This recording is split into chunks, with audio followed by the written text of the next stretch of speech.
This episode of Nerdist News is sponsored by Star Wars Jedi Fallen Order. Did Daisy Ridley just confirm the rise of Skywalker will retcon Rey's parents? It's been a wild ride for Star Wars fans over the past couple of weeks, and no, we're not talking about Star Tours or Smuggler's Run over at Disneyland, because those are literal rides. If you want a wild one, talk to Mr. Toad. No, we are of course talking about The Mandalorian and the reveal of that, spoiler alert, sweet wee baby Yoda. I mean, seriously, that thing is so damn cute. It's getting harder and harder to have to wait until Friday for each new episode. But luckily, our Star Wars fix was sated early this week, when thanks to the folks over at EW, we got a ton of cool pictures of the rise of Skywalker with a bantha-sized news dump about this December's next installment of the Skywalker saga.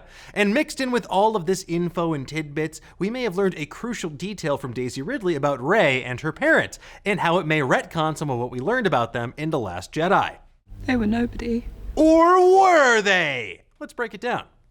On the surface, The Last Jedi seemed to pretty definitively close the book on this subject. Between Rey's Force vision in the dark side cave and Kylo Ren forcing her to confront her past, it seemed like the answer to where Rey came from was that it doesn't really matter. She built herself up on her own instead of being some important who cares because of her lineage. They're filthy junk traders who sold you off for drinking money. Yeah. Is there any other kind of junk trader? I mean, if you're not a filthy junk trader, are you really trading junk? Or are you just like selling antiques? But it looks like that reveal is definitely going to be revisited in The Rise of Skywalker. Daisy Ridley put it like this: the parents thing is not satisfied for her and for the audience. That's something she's still trying to figure out. Where does she come from? So does that mean she's disregarding what she learned in The Last Jedi? Well, there's a bit more to it than that. Ridley went on to say it's not that she doesn't believe it, but she feels there's more to the story, and she needs to figure out what's come before so she can figure out what to do next. So is this a reversal for the Star Wars sequel trilogy? Is director J.J. Abrams contradicting something that was laid out in Episode 8? Well, it is possible, but like Rey, we feel like there's more to it. Honestly, this feels kind of like that whole a certain point of view truth bomb that was dropped in Return of the Jedi. We would expect there's going to be a recontextualization of the filthy junk traders who sold her for drinking money reveal. And maybe that's all they were. But maybe that's only one part of their life. Perhaps they were nobody because they had to kill their Jedi past to hide from the Empire. So what was revealed could be true from a certain point of view. A certain point of view? But it's also equally possible that Rey coming from nowhere is expanded on instead. Star Wars does be tricky like that sometimes. Roses are red, violets are blue. Sometimes it be like that. Star Wars really do. Lucky for us, that wasn't the only thing revealed about Rey in this article, and considering how tight-lipped everyone has been about this film so far, well, this piece was kind of a goldmine, relatively speaking. Daisy Ridley also revealed how her Force training has been going on behind the scenes. I have skills that have developed, but confident isn't a word I'd use to describe it. She's definitely more in control of everything and can do new fun stuff, but she's vulnerable and a little insecure about it all.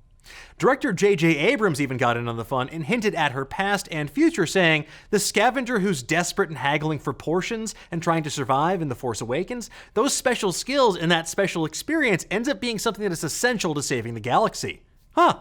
Character beats and plot points coming full circle in a Star Wars film? Wild! Again, it's like poetry, so if they rhyme, hopefully it'll work. It's also revealed in the piece that Rey will be spending more time with C-3PO than any other character in the movie. Yeah, I said C-3PO. And with 3PO's prominence in the final trailer and his heartfelt and seeming goodbye, I don't know, we're not exactly expecting a happy ending for this character. Longtime C-3PO actor Anthony Daniels hinted at big things in store for the character. JJ and writer Chris Terrio came up with this aspect of 3PO we had not seen before that's remarkably clever. They go down deep into ancient Star Wars and came up with something refreshingly new. So does this mean that 3PO is a secret Sith Lord, or 3 Ewoks in a trench coat, or actually isn't fluent in 6 million forms of communication? Actually, that sounds like something I should tackle on Explainiac. As for all the Reylos out there, hi Aaron, Adam Driver had this to say about Kylo's changing connection with Rey in The Rise of Skywalker. Part of the fun of playing it is the boundaries of it keep changing. At times it's more intimate, sometimes less intimate, sometimes it's codependent, and then it's obviously adversarial. Intimate, codependent, adversarial. I don't know about you. Sounds like spending the holidays with loved ones. So with a month until episode 9 hits theaters, have we seen enough to suss out most of the plot? Well, old JJ told EW, the trailers that have come out are scratching the surface of what the movie is. He even said there are major action sequences that we've yet to see any footage from, which is exciting for us to say the least because the trailers already hint at a desert speeder chase, a lightsaber battle, a space battle, and riding freaking space horses on the side of a ship, or who knows, maybe even that was the Death Star Part 12. What more could we possibly want? However, one of the most interesting bits of all of this is Abrams reiterating that this will be the end of the Skywalker saga and that the rise of Skywalker will not leave any threads dangling for a future film to latch onto. This basically confirms that any future Star Wars trilogy won't be episodes 10 through 12, and while there may be movies that take place during these time periods like Rogue One did with New Hope, it won't be about the same story or the same characters, and honestly, that feels most refreshing of all, because as much as we love Star Wars and love these characters that we've come to get to know over the past 40 plus years, we're excited to see the new directions this franchise could go in. I mean, it's an entire galaxy far, far away. It's not just the same 6 people over and over until we all die.